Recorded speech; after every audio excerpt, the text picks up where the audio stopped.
सहनाववतु सहनौ भुनक्तु सह वीर्यं करवावहै तेजस्विनावधीतमस्तु मा विद्विषावहै। ओम शांति शांति शांति। हरि ओम तत्सत्। திருக்திஷ்ய விவேகத்தில் 39வது ஸ்லோகம் நம்ம பார்க்க போகிறோம். ஸ்லோகத்தை படிப்போம். பிரதீதி கால ஏவ ஏதே ஸ்திதத்வாத் பிராதிபாசிகே न हि स्वप्न प्रबुद्धस्य पुनः स्वप्ने स्थितिस्तयोः स्वप्ने स्वप्नத்தில் என்ன சொல்ல வர்றாரு, ஜீவன் ஜெகத்து ஆகிய இந்த இரண்டும் ஏத்தே அப்படின்னா இந்த இரண்டும் ஜெகத்தும் ஜீவனும் இந்த இரண்டும் பிரதீதி காலே ஏவ கனவு தோன்றும் போது மட்டும் ஸ்தித்வாத் இருக்கு. பிராதிபாசிகம். இப்போ இதை புரிஞ்சு வர்றதுக்கு முன்னால நம்ம ஒரு 3 விஷயம் தெரிஞ்சுக்கணும். நம்ம எதை பற்றியெல்லாம் பேசுகிறோம் இப்போன்னா, ஒன்று பிரம்மம், அடுத்து ஆன்மா, அடுத்து ஜீவன், அடுத்து பிராதிபாசிகம்னு சொல்கிறோம்ல.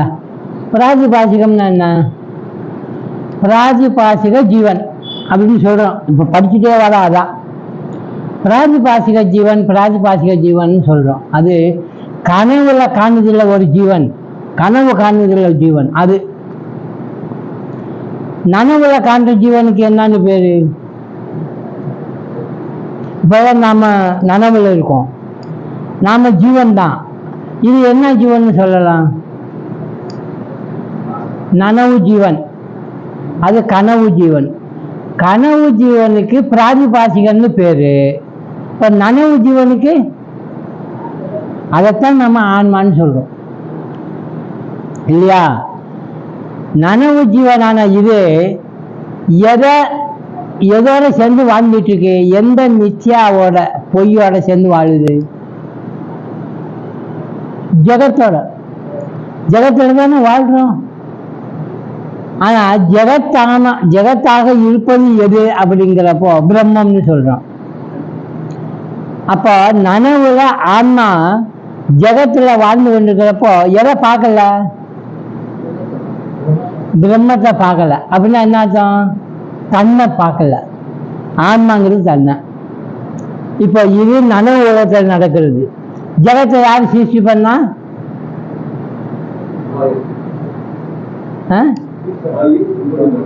ஈஸ்வரன். பிரம்மம் இருக்கு, ஜெகத்து இருக்கு. இந்த பிரம்மம் ஜெகத்தை பிரபஞ்சம் முழுவதும் இருக்கப்ப அதுக்கு ஒரு ஜீவன் இருக்கணும்ல. எதுக்கு ஜீவன்? அந்த ஜெகத்துக்கே ஒரு ஜீவன். இல்லாட்டி அசையுமா, ஆடுமா, ஓடுமா, பாடுமா? இல்லை. அந்த ஜெகத்துக்கே ஜீவன் யாருன்னு கேட்டா ஈஸ்வரன். இப்ப ஈஸ்வரனுக்கு இந்த ஜெகத் வந்தனால ஈஸ்வரனுக்கு எது மறைக்கப்பட்டிருக்கு? பிரம்மம். ஆனா ஈஸ்வரனுக்கு தெரியும் ஜெகத்துங்கிறது உருவாக்கப்பட்டது, நான் பிரம்மம் அப்படின்னு அதுக்கு தெரியும். இப்ப இந்த ஈஸ்வரன் இந்த ஜெகத்தை உருவாக்கிட்டு இந்த நனவு ஜீவனை உருவாக்கி இருக்கு. இப்போ அதைத்தான் இந்த ஆன்மா. இப்ப ஹாலில் இருக்கக்கூடிய ஒரு லிமிட்டட் வீடு, அதாவது ஒரு ரூம், அதுதான் இந்த ஆன்மா. அவன் இந்த ஜெகத்துல இருக்கிறப்போ கனவு உலகத்தை இந்த ஜெகத்தை முழுவதும் பார்க்குறான். இது என்ன பண்ணுது? ஜீவனை ஆன்மான்னு காட்டாம இந்த ஈஸ்வரன் தடுத்திருக்கான், ஜெகத்தோட சேர்ந்து வாழ்ந்துட்டு இருக்கான். இதைத்தான் இப்ப இவர் சொல்ல வர்றாரு. இதை சொல்றதுக்கு முன்னால இன்னொரு விஷயத்த சொல்றாரு. இப்ப நாம நனவுல இருக்கோம், இந்த பிரச்சனை இருக்கட்டும். இப்ப கனவு காண்றோம்னு வைங்க. கனவு யார் காண்றா? எந்த ஜீவன் கனவு காணுது? பிராதிபாசிகன்னா யாரு? இந்த நனவு ஜீவனா? நனவு ஜீவன் நனவாவே இருப்பான், நனவு ஜீவனிலேயே இருப்பான். புதுசா ஒரு ஜீவன் உருவாகுது, அதுதான் கனவு காணுது. இதான் நம்ம பாடம் இப்ப படிக்கிறது. பிராணி பாசிகங்கிறது யாருன்னா கனவுல இருக்கக்கூடிய ஜீவன், கனவு ஜீவன். அவன் என்ன சிருஷ்டிக்கிறான்? எப்படி ஈஸ்வரன் இந்த ஜெகத்தை சிருஷ்டிச்சு நம்ம நனவு ஜீவனா வச்சுக்கிட்டு வாழ வச்சிருக்கோம், அது மாதிரி இந்த பிராதிபாசிக ஜீவன் ஒரு ஜெகத்தை சிருஷ்டிக்குது. எந்த ஜெகத்து? இந்த ஜெகத் அல்ல, கனவுல ஒரு ஜெகத்தை சிருஷ்டிக்குது. அது சிருஷ்டித்தது யாரு? ஈஸ்வரன் அல்ல. யாரு? அந்த பிராதிபாசிகன் தான். அப்ப பிராதிபாசிகன் இந்த கனவுலையே ஒரு சிருஷ்டி பண்ணிட்டு எது காட்ட விட்டான்னு தடுக்குதுன்னா நனவு ஜீவனை மறைக்குது. நனவு ஜீவனை மறைச்சு கனவு ஜீவனானது இந்த புதுசா உற்பத்தி பண்ண ஜெகத்துல ஆசைகளோட என்னென்ன அனுபவிக்கணுமோ எல்லாம் அனுபவிக்கிறேன். இப்ப கனவு காண்றப்போ ஜெகத்தும் இருக்கு, ஜீவனும் இருக்கு. இந்த ஜீவனும் ஜெகத்தும் என்ன அப்படின்னா ரெண்டுமே நனவு ஜீவன் அல்ல, நனவு ஜெகத்தும் அல்ல. இது தனியான ஒரு ஜெகத்து. இந்த ஜீவனும் பிராதிபாசிகன் என்ற பெயர்ல ஒரு ஜீவன். இது ரொம்ப நேரம் நீடிக்குமா? கனவு காண்கின்ற வரைக்கும் தான். விழித்து கொண்ட உடனே நனவு ஜீவன் என்ன ஆவான்? நனவு ஜீவன் என்ன அவன் வர்றான். கனவு ஜீவன் என்ன ஆவான்? பிராதிபாசிகன்கிற அந்த கனவு ஜீவன் காணாம போயிடுவான். கனவுல உற்பத்தி பண்ணப்பட்ட அந்த ஜெகத்தும் காணாம போயிடுது. இப்ப இந்த நனவுல நம்ம தூங்குறோம்னு வைங்க, நனவை விட்டு தூங்க போயிட்டோம், திரும்பி வாரப்போ இந்த ஜெகத்து இருக்கா இல்லையா? நான்கிற அந்த ஜீவன் இருக்கா இல்லையா?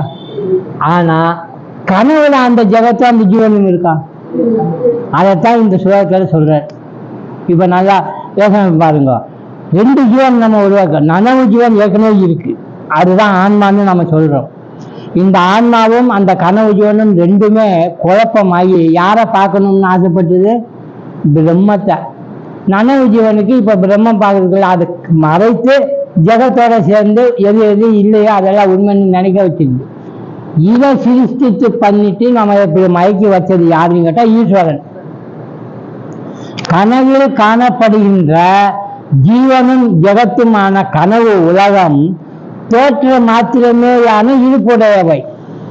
தோற்ற மாத்திரமே ஆனது அப்படின்னா என்ன? அது இருக்கிற வரைக்கும் உள்ள தோற்றம் தான். முடிஞ்சிச்சு, எந்திரிச்சிட்டோம்னு இதெல்லாம் போச்சு. ஆனா இந்த உலகம் அப்படி இல்லை. நம்ம பார்க்காம கொஞ்ச நாள் இருந்தாலும் திரும்ப வந்தா அது இருக்கு. ஒரு 2 நாள் நம்ம கோமாவில் போயிட்டு வரலாமா? 2 நாள் என்ன ஆகும்னு பாருங்க. கோமாவில் என்ன இருக்காது? நாம இருக்கிறதே தெரியாது. அப்ப இந்த ஜெகத்தும் இல்லாம போச்சு, நானும் ஜீவனும் இல்லாம போச்சு. கோமா முடிஞ்சு போச்சு, நம்ம பிரச்சனைக்கு வந்துட்டோம்னு வைங்க. அப்ப இந்த ஜெகத்து இல்லாம போனது இல்லாம போயிட்டா? இல்ல, வந்துருச்சு. நாமளும் வந்துட்டோம். எங்க? இப்போ இருக்கிற மாதிரியே ஜெகத்தை கனவுல இருக்கக்கூடிய ஜெகத் மீண்டும் பார்ப்பீங்களா? ஒவ்வொரு முறையும் என்ன ஆகும்? வேற வேற வித்தியாசம் வரும். அப்ப அது ஒரே மாதிரி உயர்வு காட்டப்படல. யோசனை பாருங்க. அதனால பிராதிபாசிக ஜீவன் நாம தான் உருவாக்குறோம், பிராதிபாசிக ஜீவனை. அப்ப கனவு உலகத்தை சிருஷ்டிப்பது யாரு? நாம தான். இதான் சொல்றார். அது தோற்றம் மாத்திரமே உடையவை. எதனால் எனில் கனவு காண்பவன் விழித்துக் கொள்ளும் போது கனவு தோன்றிய ஜீவனும் கனவு உலகமும் மீண்டும் நனவு தொடர்வதில்லை. நனவுல அதே தொடர்ந்து வருமா? அந்த உலகமும் போச்சு, அதை அனுபவித்துக் கொண்டிருந்த அந்த ஜீவனும் போயிடுச்சு. இதைத்தான் சொல்றார். விவகாரிக ஜீவன் அப்படிங்கிறது நாம, நனவு. விவகாரிக ஜெகத் அப்படிங்கிறது இந்த உலகம் ஆகிய இரண்டையும் புதிதாக தோன்றியிருக்கும் பிராதிபாசிக ஜீவ ஜெகத் மறைக்கிறது. பிராதிபாசிக ஜீவன் யாரு? கனவு ஜீவன். இந்த கனவு ஜீவன் இப்ப எதை மறைச்சிருக்கு? நனவுல இருக்கக்கூடிய அந்த ஜீவனையும் நனவுல இருக்கக்கூடிய அந்த ஜெகத்தையும் மறைக்கிறது. மறைக்குதுன்னா ஆவரண சக்தியை உற்பத்தி பண்ணியிருக்கோம். யாரு? நாம தான். மறைப்பதுடன் புதிதாக என்னென்னவோ தோற்றுவிக்கிறது. கனவுல இன்னும் ஒரு சிஸ்டமேட்டிக்கே கிடையாது. என்ன வேணாலும் இருக்கும், எப்படி வேணாலும் நடக்கும். திடீர்னு நம்ம என்னவோ ஆயிடுவோம். பலம் இல்லாதவெல்லாம் பலசாலி ஆயிடுவான். பறக்க முடியாதவெல்லாம் பறந்து போக ஆரம்பிச்சிடுவான். ஒரு கால் இல்லாதவனுக்கு என்னென்ன ஆசைகள் இருக்கும்? ஓடணும்னு ஆசை இருக்கும், ஏறணும்னு ஆசை இருக்கும், சண்டை போடணும்னு ஆசை இருக்கும், என்னென்னமோ இருக்கும். அது இந்த நனவுலகத்தில் செய்ய முடியாது, கால் இல்லை. ஆனால் அவனே தன்னை பிராதிபாசிகனா மாறுறப்போ என்ன அவனுடைய ஆசை இருக்கு பாருங்க, நான் இப்படி இப்படி ஆகணும்னு அதெல்லாம் ஆக்குவான். அதுதான் புதிதாக தோற்றுவிக்கிறான்னு சொல்கிறான் ஜெகத்தை. ஆனால் அப்படின்னா அப்போ நொண்டியாதான் இருந்தான். ஆனால் கனவு உலகத்தில் மட்டும் சூப்பரா ஓடாதான் போடுறான். அதை தொடருதா நனவுல. நனவுக்கு வந்தவனே என்ன ஆகுது? நடக்க கூட முடியல. அவன் அப்படியே பழையபடி இருக்கான். இப்போ இதை எப்படி புரிய வைக்கிறோம்னா, ஈஸ்வரனிடம் உள்ள மாயா சக்தி எவ்விதம் பிரம்மத்தை மறைத்து, ஈஸ்வரன் கிட்ட ஒரு மாயா சக்தி இருக்கு, அது பிரம்மத்தை மறைச்சு திருஷ்யமாகிய ஜீவ ஜகத்தை உருவாக்கியதோ. நல்லா கவனம் பண்ணுங்க. திருக்கும் திருஷ்யமும் உருவாக்கி இருக்கு யாரு? ஈஸ்வரன் தன்னுடைய மாயா சக்தியால எதை மறைக்குது? பிரம்மத்தை மறைச்சு, அதாவது கயிற்றை மறைச்சு அதுல பாம்பை தோற்றுவிக்குது. அதுதான் செய்யற வேலை ஈஸ்வரன். ஜீவ ஜகத்தை உருவாக்கியதோ அதே சக்தியுடன் அதே மாதிரி தான் சிதாபாசனிடமும், சிதாபாசன் யாரு? கனவுல வர்ற ஜீவனிடமும் செயல்பட்டு எப்படி இந்த ஜெகத்தை நம்ம பிரம்மத்தை மறைச்சு இந்த ஜெகத்தை காட்டிச்சோ, அது மாதிரி அவனது கனவு ஜீவன் ஜெகத்தை இரண்டையும் தோற்றுவிக்குது. அப்ப அதே ஈஸ்வரன் நம்ம கனவுல இருக்கிற ஜீவனா இருக்கிறப்போ செயல்பட்டு நனவுல எப்படி மறைச்சு ஜெக ஜீவனை உருவாக்கிச்சோ அதே மாதிரி அந்த ஒரு ஜீவனையும் ஒரு ஜெகத்தையும் உருவாக்கணும். இது நம்ம கிட்ட சில பிராரப்த கர்மம், சஞ்சித கர்மம், ஆகாமிய கர்மங்கள்லாம் ஒரு மூட்டை முடிச்சு வச்சிருக்கோமா, அதெல்லாம் உலகத்தில் இருக்கு. உண்மையிலேயே நாம புத்திசாலியா இருந்தா அந்த மூட்டையை அவிழ்த்து என்னென்ன வெளியில் எங்கெங்க இருக்குன்னு கொஞ்சம் உள்ள போய் பார்த்தீங்கன்னா 10 வருஷத்துக்கு முன்னால நீங்க என்ன பிறவி வச்சீங்க, நான் முந்தைய பிறவியில நீங்க என்னவா இருந்தீங்க, யார் யாரும் எவ்வளோ கரண்ட் ஆகணும், இதெல்லாம் நோட் பண்ணி போய் வாங்கிடலாம். புரியுமா? அந்த பவர் இருக்கு. ஆனால் நாம தான் முயற்சி பண்றது எல்லாத்தையும் காண முடியும். ஏன்னா எல்லா ரெக்கார்டும் எங்க வச்சிருக்கோம்? இது பழைய தஸ்தாவேஜ் மாதிரி ரெக்கார்டு, டாக்குமெண்ட்ஸ் நம்ம தான் வச்சிருக்கோம். இதை நனவு உலகத்தில் செய்ய முடியல. ஆனால் எப்போ செய்யணும் தெரியுமா? கனவுல. இந்த டாக்குமெண்ட்ஸில் இருக்கிற சமாச்சாரங்களை நீங்கள் நினைக்காமலேயே வெளியில வரும். நான் இப்படி பண்ணு அப்படி பண்ணு, ஏன்னா ஆர்வம் இருக்காதுல்ல. அப்படி வந்துதான் நாம கனவு வந்துட்டு இருக்கோம். கனவு நாம உருவாக்குறோம்னு சொல்றது புதுசா இல்லை. எதை உருவாக்கியிருக்கோம்? ஏற்கனவே ஒளிந்து கொண்டு இருக்கக்கூடிய அந்த சம்ஸ்காரங்களை வெளியில கொண்டு வந்து நம்ம இஷ்டப்படி அதை உருவாக்கி அனுபவித்து கழிக்கிறோம். அதனால்தான் சொன்னோம், இப்படி கழிஞ்சிச்சுன்னா அது திரும்ப அங்கே இருக்காது. சைக்கிள் ஓட்டி பழகணும்னு ஒரு ஆசை வச்சிருந்தான், அது ஒரு ரிக்கார்டா போயிடுச்சு. கனவுல போய் சைக்கிள் ஓட்டி பழகிட்டான்னு வைங்க, அந்த ரிக்கார்டு என்ன ஆகும்? அதனாலதான் ஆமா, அதைத்தான் ஒரு கனவு காணுங்கள்னு சொல்லியிருக்கோம். கனவு காணுங்கள், உங்க ஆசைகளா ஒழுங்கி போயிடும். ஓரளவுல கனவு யாருக்கு ரொம்ப வருதோ, அது எப்படிப்பட்ட கனவா வருதோ அது அவங்க கிட்ட இருக்கக்கூடிய எண்ணம் தான், புதுசா உற்பத்தி பண்ண முடியாது. சிதாபாசனை அறியாமல் கனவு ஜீவன் கனவில் வாழ்கிறது. கனவு ஜீவன் இருக்க அது கனவுல வாழ்றப்போ சிதாபாசனை யாரு? தான் யாருன்னு தெரியல அவனுக்கு. இப்ப நாம யாரு? ஆன்மா. எப்படி வாழ்றோம்? நனவு ஜீவனா வாழ்றோம். அது நம்ம ஆன்மான்னு அவனுக்கு தெரியல. அதே மாதிரி கனவு ஜீவனா அது வாழ்றப்போ நான் தான் சிதாபாசன் அப்படின்னு தெரியல, மறைஞ்சிக்குது. அதே அங்கே இங்கும் அதே ஈஸ்வர மாயா சக்தி அதே போல ஆவரண விக்ஷேபத்துடன் முழு வீச்சில் செயல்படுகிறது. சிதாபாசனை மறைக்குது, கனவு உலகத்தை உருவாக்குது. ஒரு ஜெகத்தை தான் யாருன்னு காட்டாம அந்த கனவு ஜீவனை மறைச்சு வேற ஜீவன் மாதிரி நான் அப்பவும் அதை அழுவான், சிரிப்பா வேலையும் செய்வான். பிரம்ம நிலையில மாயா சக்தியிலிருந்து அது விடுபட்டதாகவே உள்ளது. பிரம்ம நிலையிலிருந்து பார்த்தா மாயா சக்தியிலிருந்து அது விடுபட்டதாக தெரியுது.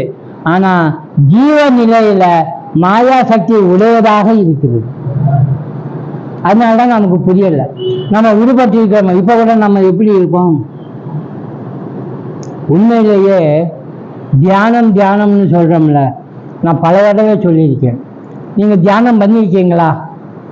தியானத்தில் வெற்றி அடைஞ்சிருக்கீங்களா? தொடர்ந்து தியானம் பண்ணி வெற்றி அடைந்த ஒரு பகுதி எது சொல்லுங்க பார்க்கலாம்.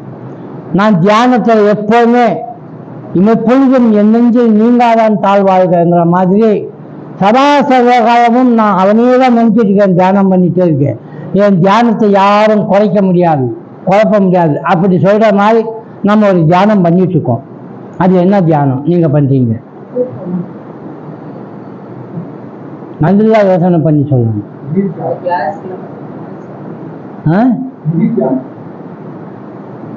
நீங்க இப்பவும் தியானம் பண்ணிட்டு தான் இருக்கீங்க.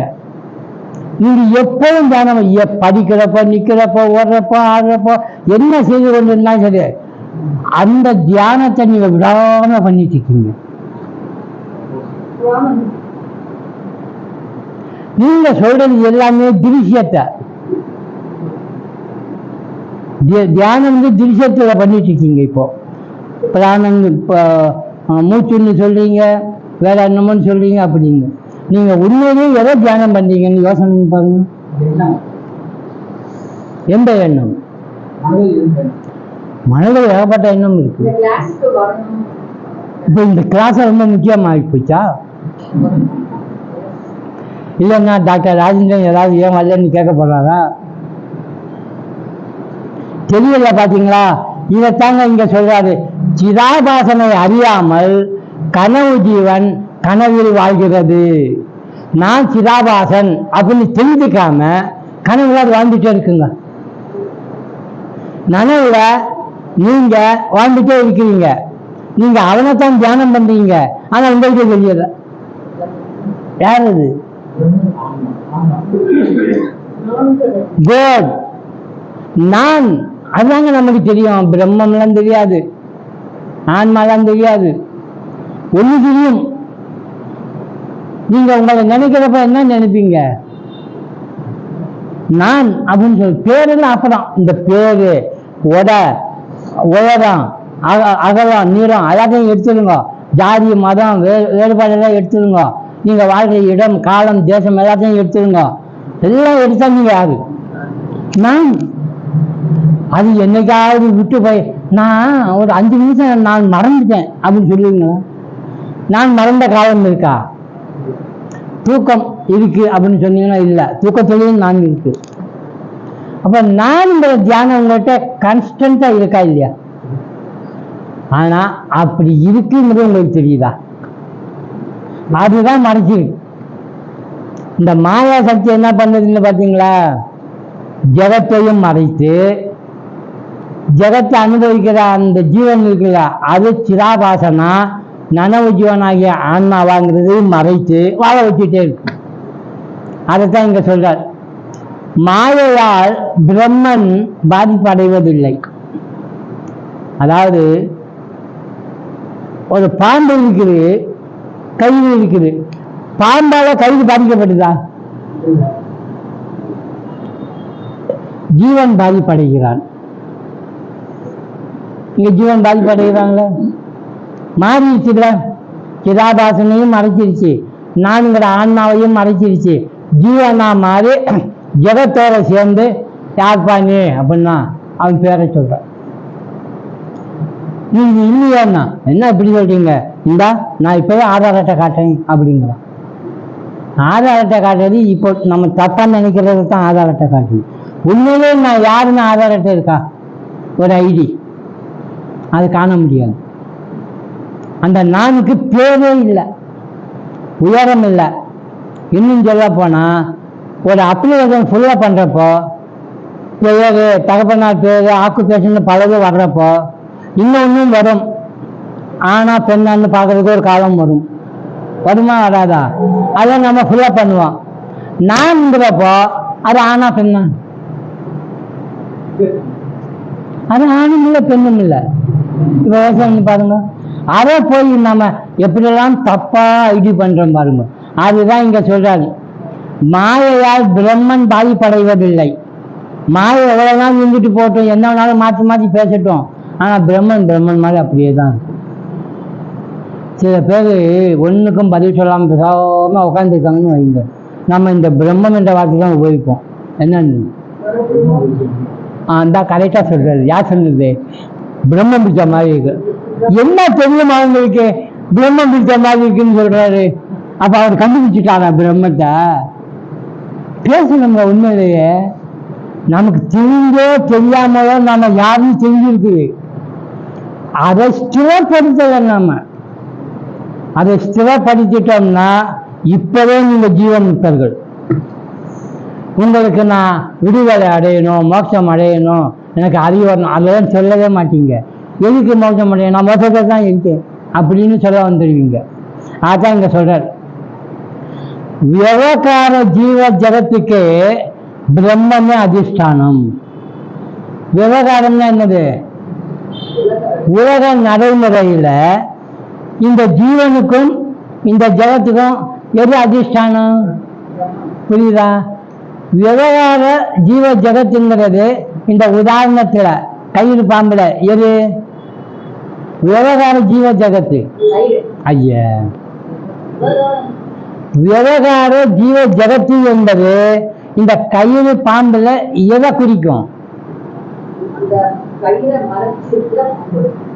ஏன் பாம்புன்னு டைரக்டா சொல்லுங்களேன். பாம்பு தான் ஜகத்து ஜீவனுமா இருக்கக்கூட விவகாரம்.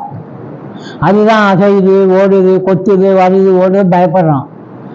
அந்த பாம்புக்கு அதிஷ்டானம் இது கயிறு. அதைத்தான் இங்க சொல்றாரு. விவகார ஜீவ ஜகத்துக்கு பிரம்மமே அதிஷ்டானம். இது இந்த உலகத்துல பிரபஞ்சத்துல அதிஷ்டானம் பிரம்மம், பாம்புல அதிஷ்டானம் கயிறு. சொப்பன கால ஜீவ ஜகத்துக்கு, சொப்பனத்துல கனவு உலகத்துல ஜீவ ஜகத்து வந்துச்சு இல்ல, ஒரு ஜீவனும் வந்தது, ஒரு ஜகத்தும் வந்தது. அதுல எது அதிஷ்டானம்?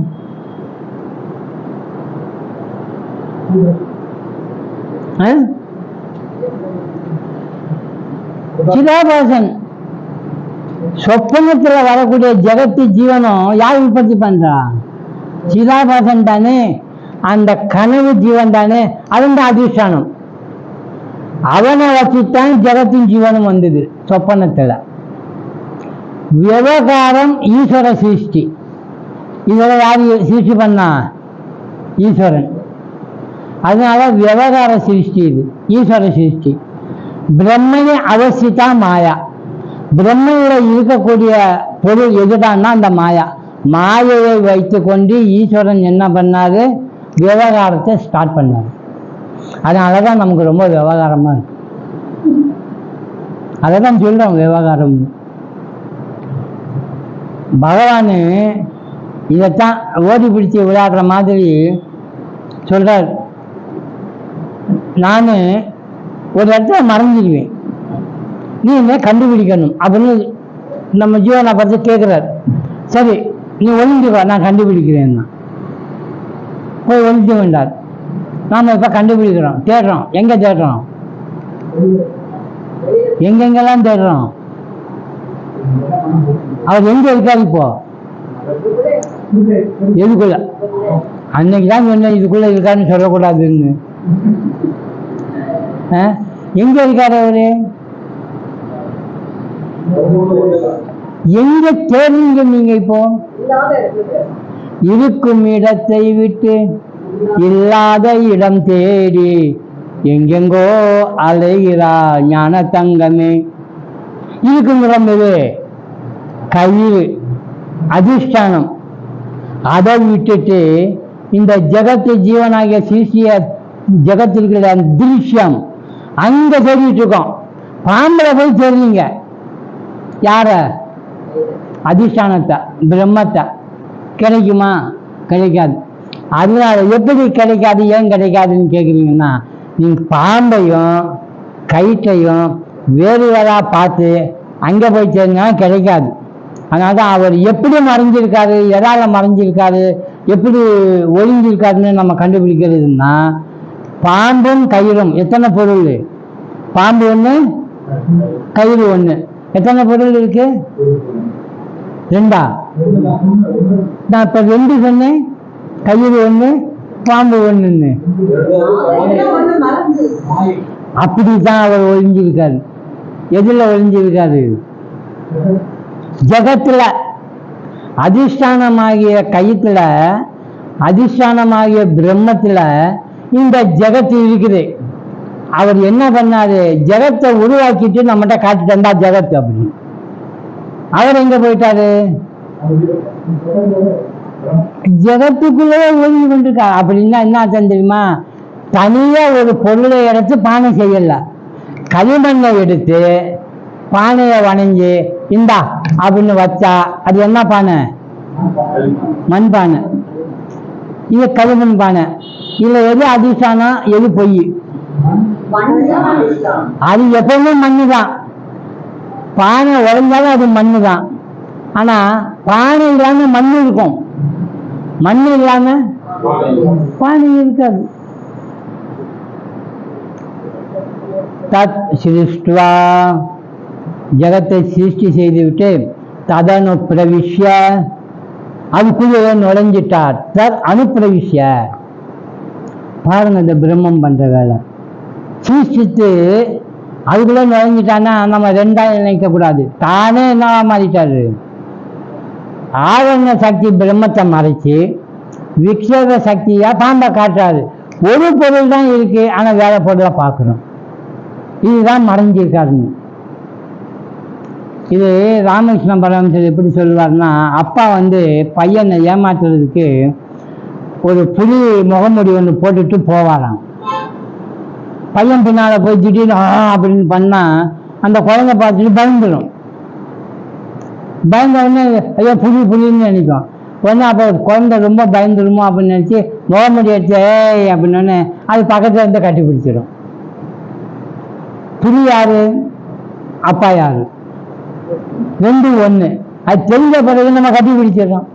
இப்ப பாம்புன்னு சொல்லி பயந்துட்டு நம்ம போகாம இருக்கோம். ஒண்ணு தெரிஞ்சா என்ன பண்ணுவோம்? தூக்கி போட மாட்டோம், அங்கேயே போயிடுவோம். ஒன்றும் கடிக்காது. இப்போ நீங்க கனவு காண்றீங்க, உங்க பின்னால ஒரு நாய் தொடருது, சென்னாய் ஒன்று தொடருது, கடிக்க வருது. ஓடுன்னு ஓடுறீங்க. உங்க குரு ஒருத்தர் ஐயோ என் சிஷ்யன் இப்படி ஓடுறானே, கனவுல வர்ற சென்னாயை பார்த்து கடிக்கணும்னு வச்சு ஓடுறானே, இவனுக்கு உண்மையை விளக்கணும். உண்மையிலேயே அவனுக்கு கடிக்காது. இவன் ஓடுறது ஒரு கனவுல. கடிச்சாலும் கடிபட்டாலும் என்ன ஆக மாட்டான், ஒன்றும் ஆக மாட்டான். டாக்டர்கிட்ட போக வேண்டியது இல்லை. சென்னைங்கிறது உண்மையில இல்லை. இவன் பிராதிபாசிக ஜீவன். இப்போ நான் ஒரு ஜீவன் சொல்லிட்டு ஓடிட்டு இருக்கிறான் அப்படின்ட்டு நேராக போய் தடுத்து நிறுத்தி ஏய் நில்லு, ஓடாத, அந்த சென்னை உன்னை கடிச்சாலும் ஒன்றாகாது, கடிப்பட்டாலும் பரவாயில்ல, ஓடாத நில்லுன்னா அவன் கேட்பான். தள்ளி அந்த பக்கம் அவனுக்கு தள்ளி விட்டுட்டு ஓடுறான். நீ என்னடா இப்படி சொன்னாலும் கேட்க மாட்டேங்கிறான். ஏன் ஏன் பயம் இல்லை? யார சொன்னீங்க? கனவுல அவன் பார்க்கிற பொழுது மற்றவங்களுக்கு என்ன கனவு பொய்ன்னு சொல்ல முடியும்? அவனுக்கு அது எப்போ விழிப்பு நிலையில வரணும் அப்பதான் அது பொய்ன்னு. அதுக்கு பிறகு அதை பத்தி சிந்தனை பண்ணுவானா? அந்த கதையை அசைப்படுவானா? ஏகப்பட்டதா இருந்தாலும் சரி. அதான் ராமகிருஷ்ணன் ஒரு கதையை சொன்னார். ஒரு தம்பதிக்கு ஒரே ஒரு பையன், படித்திருந்தாரு அப்பா. அந்த பையன் ஏதோ ஒரு வாழை இலை எடுக்க போய் பாம்பு கொத்தி செத்து போயிட்டான். படித்திருந்த அந்த அப்பங்கார ஒரு கனவு கண்டுட்டு இருந்தான்.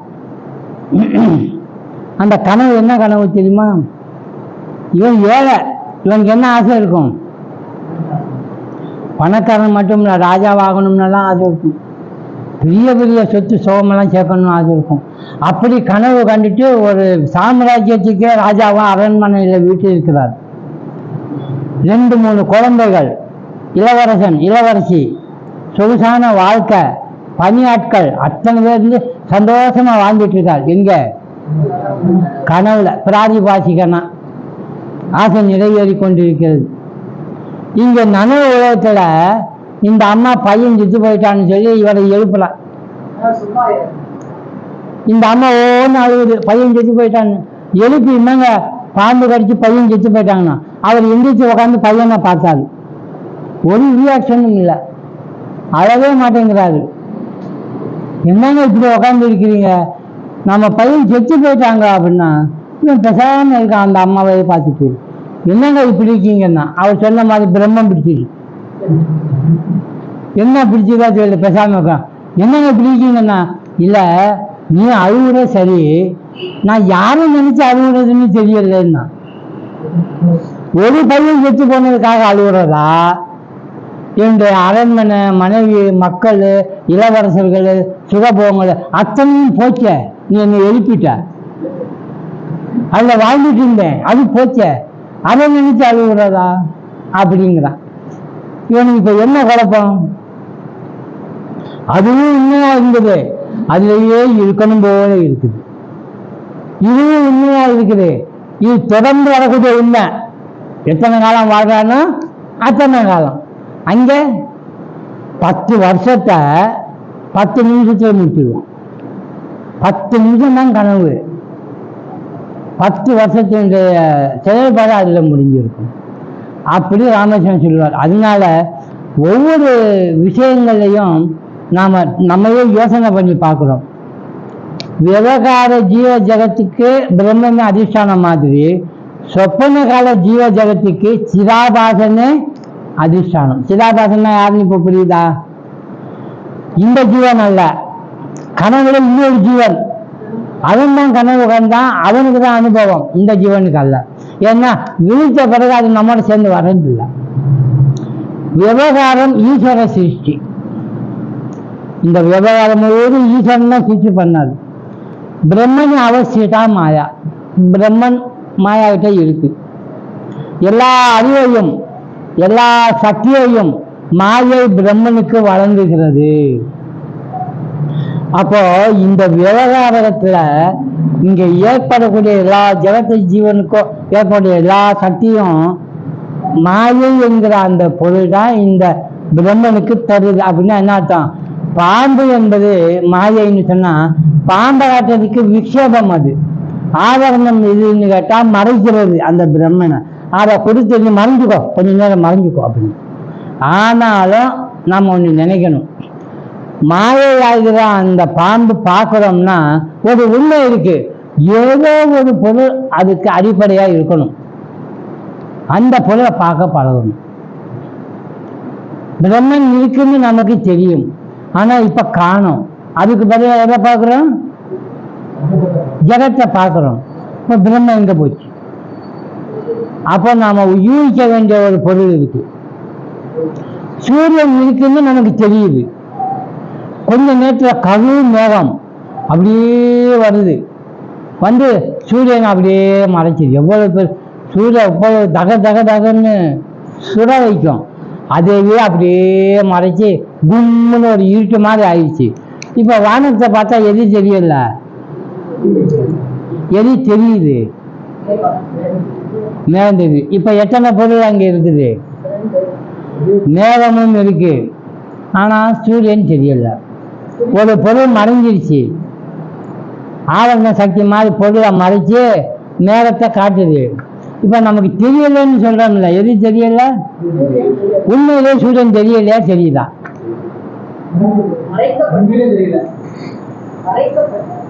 எப்படி மறைக்கப்பட்டிருக்கு மட்டும் தெரியுது? சூரியன் மறைக்கப்பட்டிருக்கு அப்படின்னு எப்படி உங்களுக்கு தெரியுது?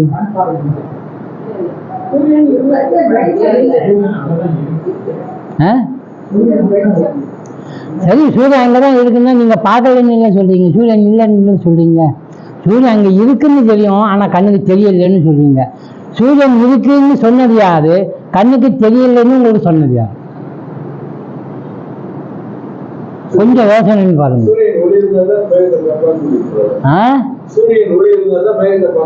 குட். இந்த மேகத்தை பாக்குறீங்க, சூரியனை பார்க்கலங்க. மேகம் எப்படி தெரியுது? பின்னால இருந்து கொண்டு, மேகத்துக்கு பின்னால இருந்து கொண்டு இதுதான் மேகம், இதுதான் என்ன மறைச்சிருக்கு அப்படின்னு சொல்லுது. யாரு? அவனு சொல்றான், இந்த மேகம் தான் மறைச்சிருக்கு, நான் மறைச்சிருக்கேன் அப்படிங்கிறது எதாவது மேகத்துக்கு பின்னால அந்த சூரியன் இருந்து கொண்டு இவெல்லாம் வட்டம் மேகம்னா வட்டத்துக்கு வெளியில கொஞ்சம் கொஞ்சம் வெளிச்சம் தெரியுதா? அந்த வெளிச்சம் தான் யாருடையது? அதுதான் குழு. இந்த வெளிச்சம் அங்கிருந்து வருது, இந்த மேகத்துக்கு பின்னாடி இருந்து வருது. கண்டுபிடிச்சிட்டோம். ஏங்க அது மாதிரி இந்த ஜகத்துக்கு பின்னாலாக ஒழிஞ்சிட்டு இருக்கான்னு ஏன் கண்டுபிடிக்க மாட்டேங்க? கண்டுபிடிக்கணும். அதை கண்டுபிடிக்கிறதுக்கு தான் நம்ம பக்தி யோகம், ஞான யோகம், கர்ம யோகம் இதெல்லாம் செய்ய சொல்றாங்க. அப்படின்னா என்ன அர்த்தம்? எல்லாமே ஜெகத்தால் இருக்கக்கூடிய எல்லாமே பிரம்மம் தான் அப்படின்னு சொல்ல போனோம்னா உங்களுக்கு யாருமே எதிரிகள் கிடையாது, யாருமே வெறுக்கக்கூடியவர்கள் கிடையாது, எல்லாருமே நண்பர்கள். நண்பர்கள்னு சொல்றதை விட எல்லாருமே யாரு?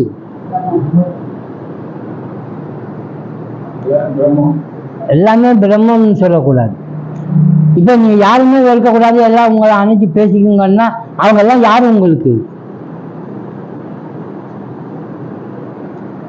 ஒவ்வொரு முறையும் இப்படி கேள்வி கேட்டு கேள்விக்கு நீங்க பதில் சொல்ல பழகினீங்கன்னா தான் படித்ததை ரிவிஷன் ஆகும்.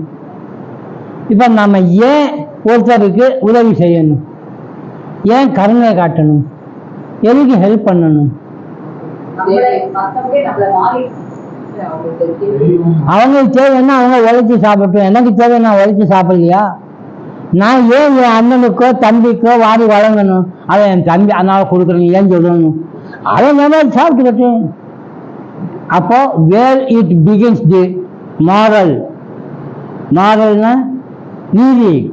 இப்படி செய்யணும், வறுமையில கஷ்டப்படுறான் அவனுக்கு கொடுக்கணும். ஏன் சொல்ற? ஏன் நான் கொடுக்கணும்னு கேட்குறேன். விவேகானந்தத்தை கேட்குறாரு, ஏன் கொடுக்கணும்?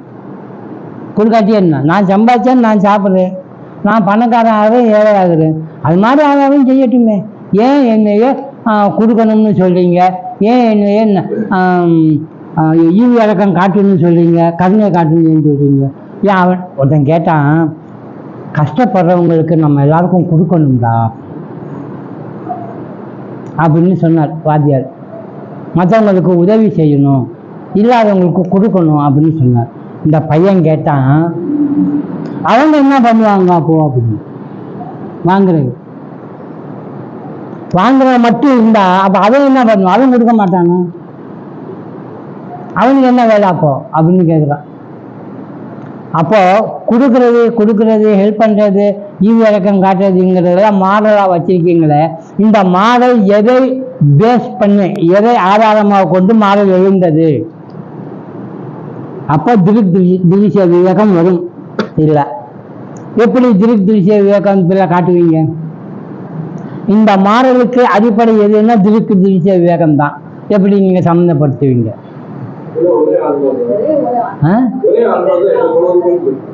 ஒரே ஆள் பல பேர் இருந்துட்டு போகட்டும், நான் ஏன் கொடுக்கணும்? சொல்ல முடியாது, நமக்கு இன்னும் நெருங்குறோம். ஆனா ஏன் அப்படின்னு தெரியல. அப்போ நம்ம உபநிஷத காலத்துக்கு போகணும். இப்போ ஒரு கதை சொல்ற உங்களுக்கு புரிஞ்சிடும். மைத்திரேயின்னு ஒரு அம்மா ஒரு கேள்வி கேட்டா, யாருக்குமே மதிக்கிட்ட ஒரு கேள்வி கேட்டா, ஏங்க இந்த கணவன் மனைவி 2 பேரும் ஒருத்தருக்கு ஒருத்தர் அன்பு காட்டுறாங்களே, இந்த கணவன் ஏன் மனைவி கிட்ட அவ்வளவு அன்பு காட்டுறான் அப்படின்னு கேட்குறான். எதுக்காக ஒருத்தன் இந்த மனைவி கிட்ட அன்பு காட்டுறான்? இப்போ நீங்க கதைக்கு வந்துட்டீங்க. இப்போ ஏன் நீங்க ஒருத்தருக்கு உதவி செய்யணும்? ஏன் உதவி செய்யணும்? தன்னை மற்றவர்கிட்ட பார்க்கணும், தன்னை மற்றவர்கிட்ட பார்க்கணும்னு சொல்றத கொஞ்சம் மாற்றி சொல்லுங்க, வேற மாதிரி. ஏன் தேர்ட் பர்சன் சொல்றீங்க? தன்னை முதன்மைப்படுத்தி பேசுங்க. தன்னைன்னு சொல்றீங்கள, தன்னை மற்றவங்கிட்ட பார்க்கணும். ஏங்க சொல்றார், நான் என்னை பார்க்கிறேன். உன்கிட்ட எதை பார்க்கறேன்னா என்னை பார்க்கிறேன், அதனாலதான் நான் உனக்கு அன்பு செலுத்துறேன்னு சொன்னா அதுக்கு என்ன பொருள்?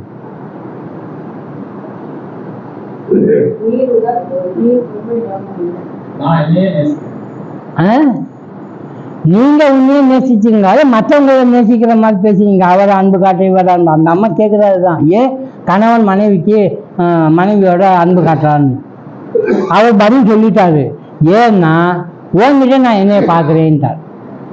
இப்ப இந்த மாதவருக்கு வாங்க, திருச்சி ஜெகத்துல ஜெகத் முழுவதும் திவிக்காகிய நான் இருக்கேன். அவனுக்கு ஏன் உதவி சொன்னா, அவன் வேற யாரும் இல்லை, நான் தான். அவனுக்கு பசிச்சா எனக்கு பசிக்குது. அப்ப தன்னை எங்க வைக்கிறான்? திருஷ்யமாகிய இந்த உலகத்துல முழுவதும் தன்னை வைக்கிறான். அதான் மாரல். ஏன் மற்றவனுக்கு உதவி செய்யணும்னா, ஒன்னே நீ அவங்ககிட்ட பார்க்குற, ஒன்னே நீ அவங்ககிட்ட வச்சிருக்க, அவன் அழுதான், நீ அழுவ. சினிமாவில் ஒருத்தருக்கு மட்டும் பிரியம் இருந்ததுன்னா அவன் பாடுற ரொம்ப நெருக்கமாக நம்ம 2 பேரும் அவ்வளோ அன்புன்னு. இந்த அன்பு பரவி பரவி பெருசாகி பிரம்மம் இல்லையா, என்னைய மற்றவன் எவன் அழுதாலும் நானும் அழுவேன். ஏன் ஜீவராசிகள்கிட்ட போறீங்க? வள்ளலார் சொன்னாரு, பயிர் வாடுது, இவருக்கு என்ன ஆகுது? தண்ணி ஊற்றுனா போச்சு, இவங்க வாடுறாரு. வாடிய பயிரை கண்ட போதெல்லாம் வாடிங்கன்னா என்ன அர்த்தம் தெரியுமா? தன்னை வாடிய பயிரோட ஒப்பிட்டு அதுதான் நான் பார்க்கிறேன், அதான் இவரும் வாடுறாரு. அதுதான் இங்க மாறல். இங்க விஷயம் என்ன சொல்லுவான்? பிரம்மம் வேற யாரும் அல்ல, ஜெகத் முழுவதும் அதுதான். அப்ப நான் தான் பிரம்மம்னு சொன்னா இந்த ஜெகத் முழுவதும் என்ன? யாரு? நான் தான் பிரம்மம்னு தேர்ப்பது பேசக்கூடாது. என்னதான் எல்லாத்தையும் பார்க்கிறேன் இல்லையா?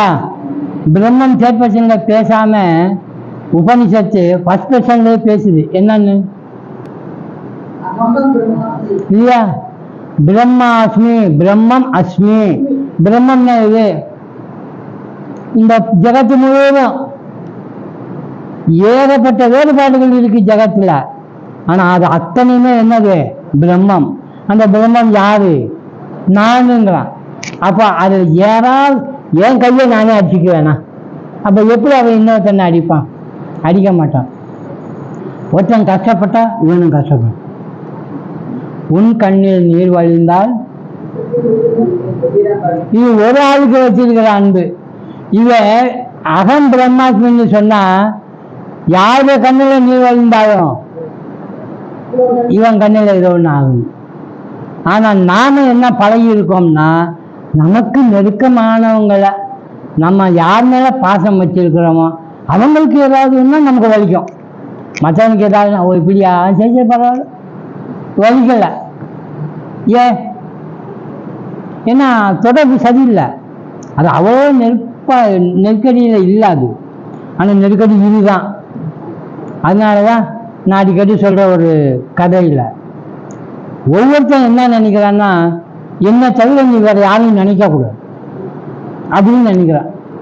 ஒரு காதலங்கிட்ட எதிர்பார்க்கறது என்னன்னா, என்னை தவிர நீ யாரையும் நேசிக்க கூடாதுங்கிறான். அப்பதான் ஒத்துக்குவா. யாரையும்னா என்னது?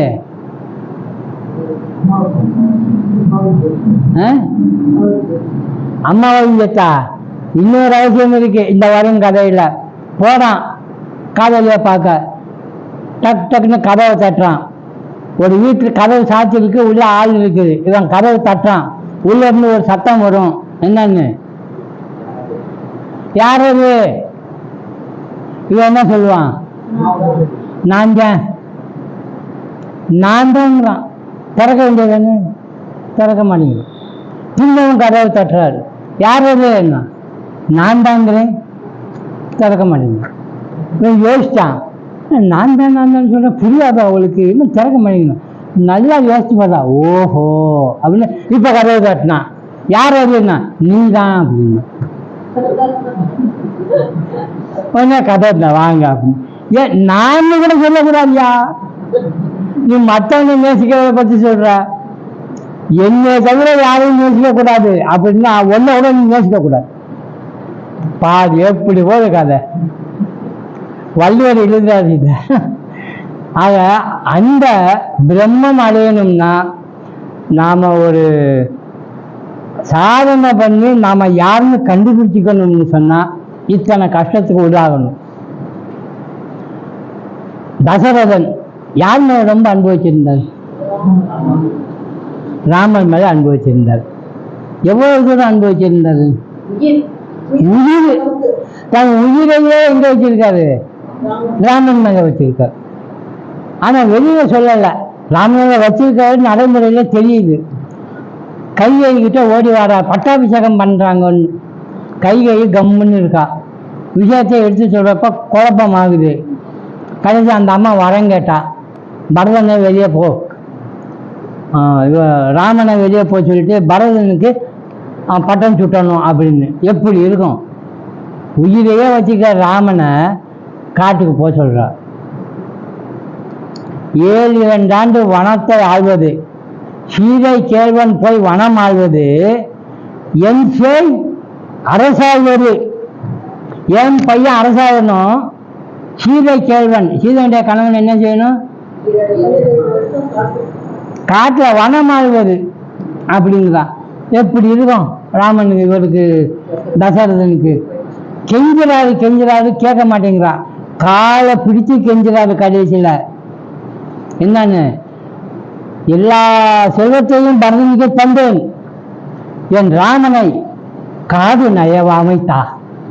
என் உயிர், என் கண், என் உயிராக இருக்கிறவரை, என்னுடைய கண்ணை இருக்கிறவனை காடு நயவாமைத்தா. காட்டுக்கு போகாத மாதிரி நீங்க எல்லா சொல்லுங்க எடுத்துக்கோ, காட்டுக்கு மட்டும் போகக்கூடாது. ஏன்? அதெல்லாம் கேட்கல. தந்தாய் பிடித்தான், இல்லைன்னா விடு, நீ வாக்கு தவறிட்டேன்னு சொல்லிடுது. எப்பவுமே சந்தோஷப்படுறப்ப யாருக்கும் வாக்கு கொடுத்துடாது. ரொம்ப சந்தோஷம், ஆஹா நீ இப்படிலாம் பண்ணிட்ட, ரொம்ப சந்தோஷம், உனக்கு என்ன வேணும்னு கேளு அப்படின்னு சொல்லி அவங்க ஏதாவது கேட்க அப்புறம் தர முடியாம கஷ்டப்பட அந்த அம்மா ரொம்ப தந்திரமா இருந்தா. தேரை ஓட்டி வெற்றி பெற செய்த பிறகு உனக்கு என்ன வேணும் கேளுன்னாலும் தசரதன். கைகை அம்மா சொன்னாங்க, எனக்கு வேணுங்கிறப்ப நான் கேட்டுக்கிறேன், இப்ப வேண்டாம்ட்டான். எப்போ வேணும்னு சந்தர்ப்பம் வர்றப்ப கேட்டுக்கிறேன்னு சமயம் பார்த்து கேட்குறான். இப்போ காலம் வந்தது. அந்த கூனியம்மா எடுத்து சொல்றா விஷயத்த, நீ இந்த மாதிரி வரம் கேளுன்னு. இப்போ கேட்குறா. அவர் சங்கடப்படுறார். இப்போ இது எப்படி நீ செய்ய முடியாத, வேற ஏதாவது கேளுன்னா, அதுதான் இது நீ கேட்ட 2 வரம் தாரேன்னு. அந்த 2 வரம் இதுதான், என் பையன் ஆளணும், அவன் காட்டுக்கு போகணும். இந்த தசரதனுக்கு இப்போ என்ன ஏற்பட்டிருக்கு தெரியுமா? வாழ்க்கை நம்ம சொல்லுவோம் ரொம்ப தர்ம சங்கடமா இருக்கும்பாங்கல்ல. தர்ம சங்கடம்னா என்னது? எது ரெண்டும்?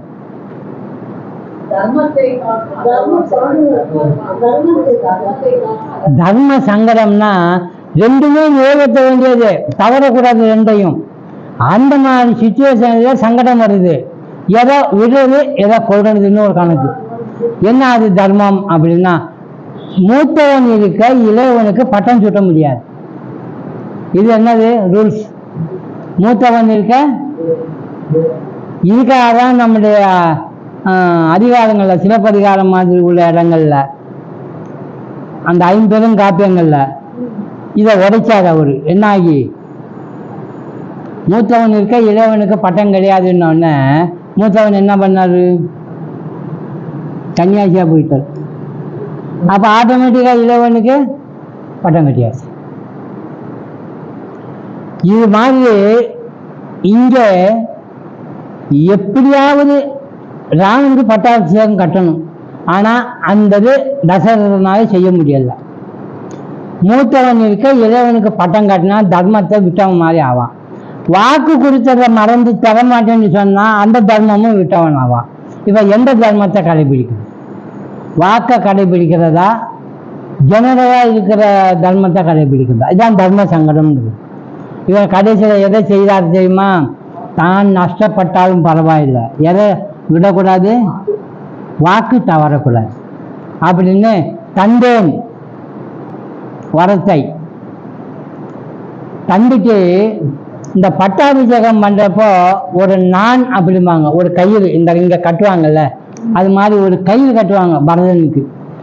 அந்த கயிறு தசரதன் சொல்றாரு, எப்படி வயிறு எரிஞ்சா இப்படி பேசியிருப்பான்னு பாருங்க. தந்தேன் வரத்தை, ஆனா ஒண்ணு நினைச்சுக்கோ, உன் பரதனுக்கு கற்ற நான் இருக்க அது உன் தாலி கயிறுன்றார். அப்படின்னா என்னது? உன் தாலி கயிற்றை தான் நீ பரதனுக்கு நானா கட்ட போறேன் அப்படின்னா நான் இருக்க மாட்டேன்னு அர்த்தம். ஏன் அப்படி சொல்றேன்னா, நான் ராமன் காட்டுக்கு போயிட்டான்னா எது காட்டுக்கு போகுது? தசரதனுடைய உயிர் காட்டுக்கு போகுது. சொன்ன மாதிரியே அவர் காலமாயிருக்கு. இப்ப நாம என்ன செய்யறோம்? நம்முடைய அன்பையும் நேசிப்பையும் யார்கிட்ட வைக்கிறோம்? நமக்கு பிடித்தமான ஒரு ஆள்கிட்ட வைக்கிறோம். எத்தனை பேர்கிட்ட வைக்கணும்? நமக்கு பிடித்தமான அன்பை நேசிக்கணும். எத்தனை பேர்கிட்ட நேசிக்கணும்? திரிஜிஷ வேகத்தை படித்தோம்னா, பிரம்மனை பார்க்கணும்னு ஆசை இருந்தா, நான் யாருன்னு கண்டுபிடிக்கணும்னா அது என்ன செய்யணும் தெரியுமா? இது ஒருத்தர்கிட்ட வைக்கக்கூடாது, 2 பேர்கிட்ட வைக்கக்கூடாது, எல்லார்கிட்டையும் வைக்கணும். முடிகிற காரியமா? இவனை வெறுக்கக்கூடாது, அவனை வெறுக்கக்கூடாது, எல்லாரையும் எதிரி கூட நண்பனா பார்க்க பழகணும். அந்த மாதிரி எல்லாம் யாரையும் வெறுக்க முடியாது. அந்த மாதிரி ஆகணும். அந்த மாதிரி செய்ய முடியறதான்னு பாருங்க. ரொம்ப ரொம்ப கஷ்டமாகும். அந்த காலத்தில் நான் சின்ன பிள்ளைகள் இருக்கிறப்ப நிறைய படங்கள் பார்ப்பேன். மந்திர ஜாலம், மாயாஜாலம் போன்ற படங்கள்லாம் நிறைய பார்ப்பேன். அந்த படங்கள் எழுத பிடிக்கிறதுலாம் விட்டலாச்சாரியார்னு ஒருத்தர். இந்த கதை, ராமாயண கதையில எனக்கு ரொம்ப பிடிச்சதான் விட்டலாச்சாரியாருடைய கதை தான். என்னன்னா, நான் படிக்கிற ஒவ்வொரு சமயமும் இந்த இதை எனக்கு டச் பண்ணும். நம்முடைய அன்பை ஏன்டா இன்னொருத்தங்கிட்ட வைக்கணும்? பங்கு போடுறோம். நான் எனக்கே நேசிட்டு கொண்டேன்னா பங்கு இருக்காது, ஃபுல்லா இருக்கும். ஹார்ட் ஃபுல்னஸ் அப்படின்னா அதான். ஹார்ட் ஃபுல்லா நான் தான் இருக்கணும். கல்யாணம் ஆயிட்டானா மனைவி வந்தா பங்கு கேட்பா. கல்யாணம் ஆயிட்டு கொஞ்ச காலம் கழிச்சு குழந்தை வந்தா குழந்தைக்கு பங்கு தரணும். அப்போ உங்க ஹார்ட் என்ன ஆகிட்டே போகுது? புரியுது? ஹார்ட் ஃபுல்னஸ் இல்லை, குறைஞ்சிட்டே போகுது. கடைசியில் கொஞ்சமாயிடும்.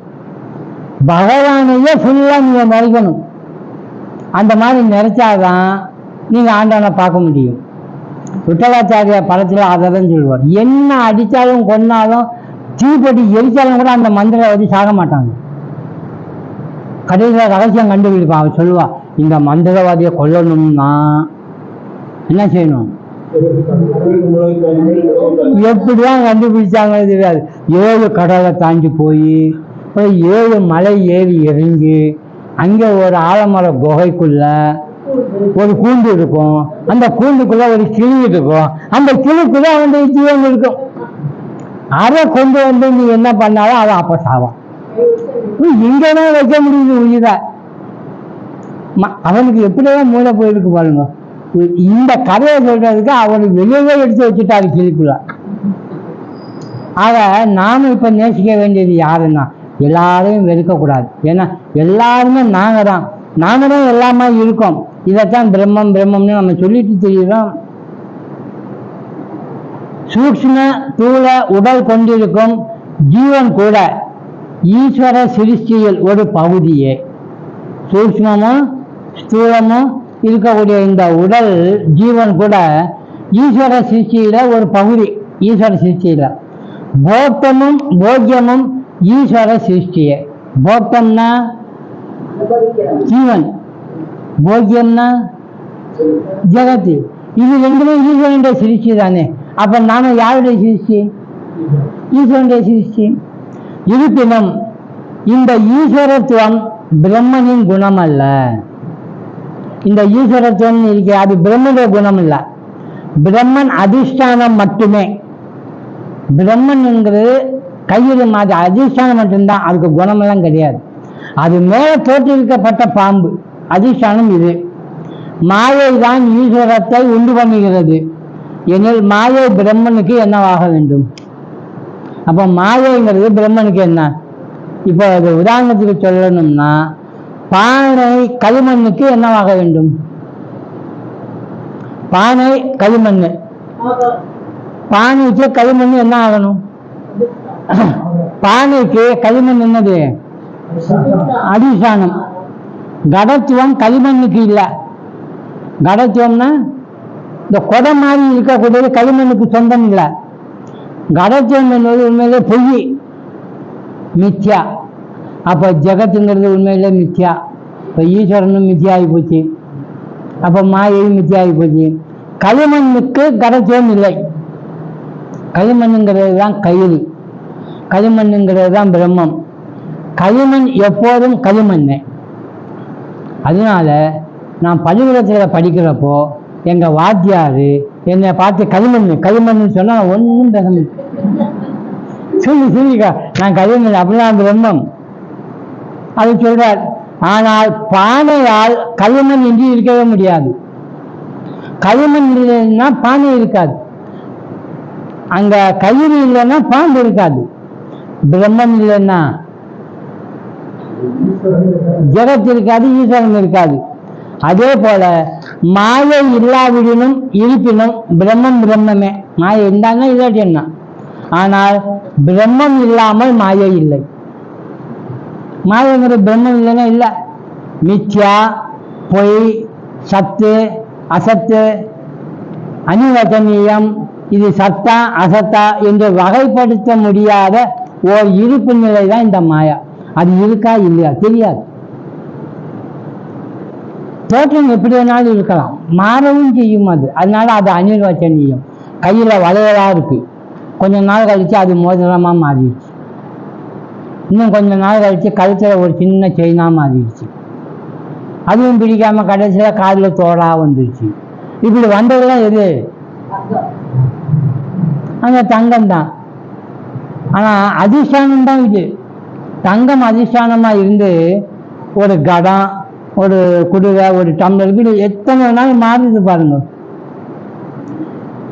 பிரம்மம் உபாதான காரணமாக இருப்பதால் பிரம்மத்திலிருந்து ஜெகத் வேறாக இருக்கவே முடியாது. உபாதான காரணம்னா தங்கம் உபாதான காரணம், பொருள் ஆனது சிருஷ்டி. சிதாபாசனை ஆதாரமாக கொண்டு, சிதாபாசன் யாரு? இன்னொரு சொப்பன ஜெகத் ஜீவன் தோன்றுகிறது.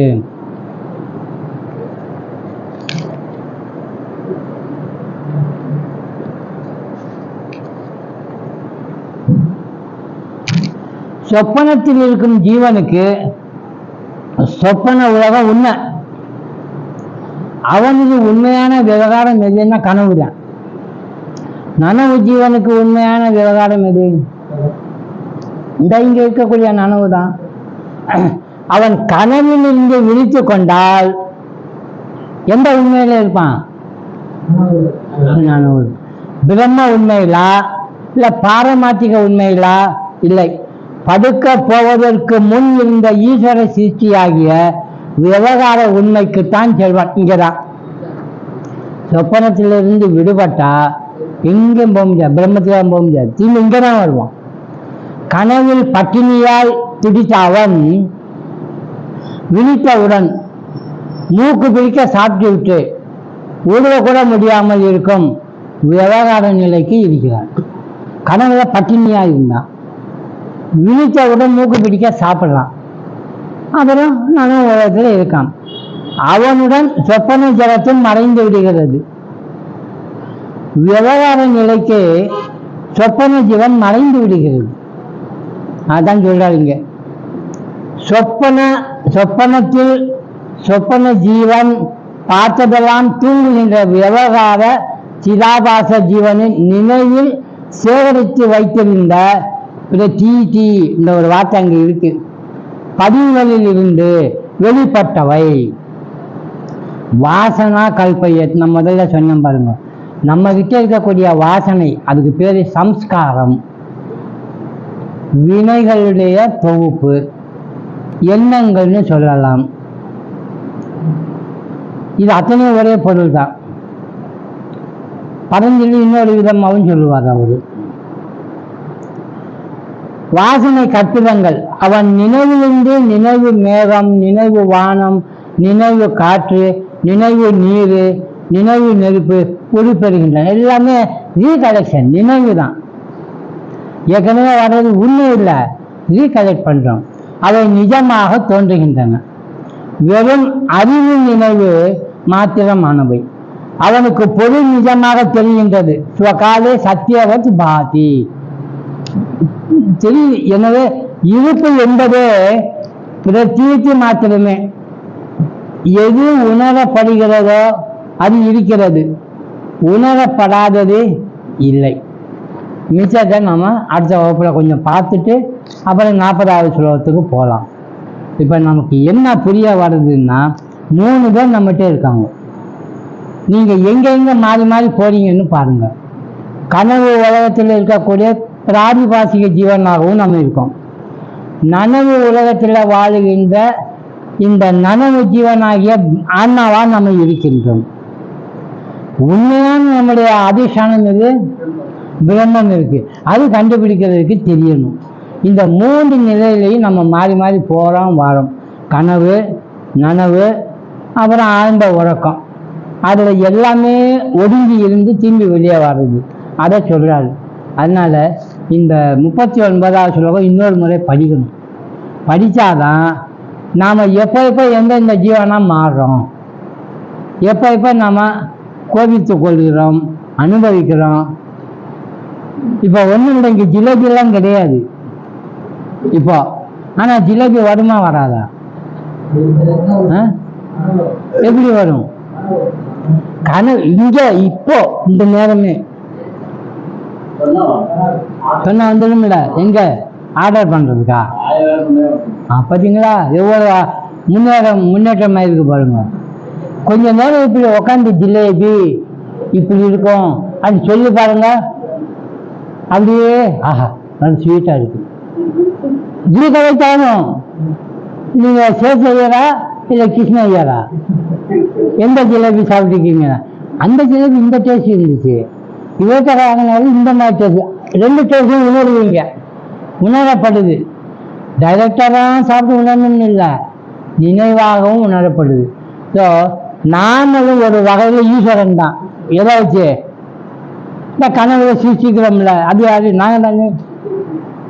சிதாபாசனாகிய நாம தனியான ஒரு ஜகத்தை சிருஷ்டித்து, தனியான ஒரு ஜீவனை சிருஷ்டித்து அதில் அனுபவிக்கிறோம். போக்தரு ரெண்டுமே இருக்கிறோம். அதனால் எப்படி வேணாலும் நம்மளால் மாற முடியும். ஆனால் எல்லாமே நம்ம கையில் இருக்கு. எதையுமே இனிமேல் நம்ம செய்துட்டு யார் மேலே போடக்கூடாது பழிய? யார் மேலே பழி போடக்கூடாது? கடவுள் மேலே போடுறதுக்குள்ள முடியாது. நம்ம ஒருத்தர் மேலே பழிய போடுவோம் எப்போவுமே. ஆமாம், எல்லாம் விதி. என்ன பண்ணுறது? அது விதி மேலே பழிய போடுவோம். விதி மேலே பழிய போட்டால் ஓகே ஆகுமா? யார் பண்ணது அந்த விதியை? நாம தான் விதியை படைத்தோம். நம்மளால் இன்னொன்றும் பண்ண முடியும், அந்த விதியை மாற்றி அமைக்கவும் முடியும். நாம தான் அதையும் செய்யணும். அதனால இப்போ நம்ம என்ன செய்கிறோம்னா, டீஹிப்னாட்டைஸ். ஹிப்னாட்டைஸ்னா என்னது? ஹிப்னாட்டிசம் பண்றது. நான் இப்படி நம்ம சொல்லிட்டு இருந்தா அப்படி ஆகும். இப்ப நம்ம என்ன ஆயிருக்கோம்? பந்தப்பட்ட ஆன்மாவா ஜீவனா? என்னால் ஒன்றும் முடியாது. நான் பிறந்துட்டேன், சம்சாரம் இப்படிதான் ஆட்டி படைக்கிறது, நான் ஒரு ஜீவன் அப்படின்னு நினைச்சிட்டு இருக்கோம், லிமிட்டட் சோல்னு. இதுதான் நமக்கு இம்ப்ரெஷன் ஆயிருக்கு. ஆனா உண்மையிலே நம்ம யாரு? டிவைன். நம்ம தான் டிவைன் சோல். நம்ம யாரும் கட்டுப்படுத்த முடியாது. நம்மளாம் அச்சலம், அவிநாசி இல்லையா? நம்ம ஏக்கம், நம்ம மட்டும்தான் இருக்கோம். பரம சுகரம், சுகமாக இருக்கிறோம். இப்படிலாம் இருக்கிற நாம மாற்றி என்றோம். இப்ப நம்ம என்ன செய்யணும்னா, இதுகாலம் பிறந்து தப்பா நம்ம ஹிப்னாடைஸ் பண்ணியிருக்கோமா, அதை மாற்றி டீஹிப்னாடைஸ் பண்ணணும். நான் அது அல்ல, நான் இது, நான் அது அல்ல, நான் இதுன்னு சொல்லிக்கணும். அப்படிதான் சங்கராச்சாரியா சொன்னார். மனோபுத்தி அகங்கார சித்தானி நாகம். நான் மனசு இல்லை, நான் புத்தி இல்லை, நான் ஆன்மா கூட, நான்ங்கிற அகங்காரமும் இல்லை, வர்ணாசிரம தர்மம் நான் இல்லை, அப்படி எல்லாம் இல்லை சொல்லிட்டார். சிதானந்த ரூபம் சிவோகம் சிவோகம் இப்படி ஹிப்னாடைஸ் பண்ணி சொல்றார். இது பல தடவை செய்தால் நம்ம உண்மையிலேயே சிவோகம் ஆயிடும்.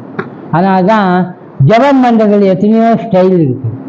நான் தான் சிவம் அப்படின்னு சொல்லணும்னா அமைதியா உட்காந்து சிவோகம் சிவோகம் அப்படின்னு சொல்லிட்டே இருந்தா நான் சிவம், நான் சிவம்னு பதிவாயிட்டே இருக்கும். பதிவு எவ்வளவுக்கு எவ்வளவு ஆகுறதோ ஒரு காலகட்டத்தில் என்ன ஆகும்? சிவமாகவே உட்கார்ந்துட்டார். சிவமாகி அமர்ந்திருந்தாரேன்னு திருமுறை முடிப்பார் கடைசியில். அன்பும் சிவமும் வேறல்ல என்றால் அறிவலார். அன்பே சிவமாம் என்பது யாரும் அறிகிறார். அன்பே சிவம் என்று யாரும் அறிந்த பின் அன்பே சிவமாய் அமர்ந்திருப்பாரு. பாருங்க, அன்புன்னா நேசிக்கிற தன்மை, சிவம்னா அப்படிதான் எல்லாரும் நேசிக்கிற தன்மை. அந்த மாதிரி அவர் இருந்துட்டார்னா உண்மையை கண்டுபிடிச்சிட்டார். அந்த நிலைமைக்கு இந்த திருப்தி சேவகம் நம்ம கொண்டு போகுது. இன்னும் ஒரு 6-7 சுலோகம் இருக்கு, பார்க்கலாம்.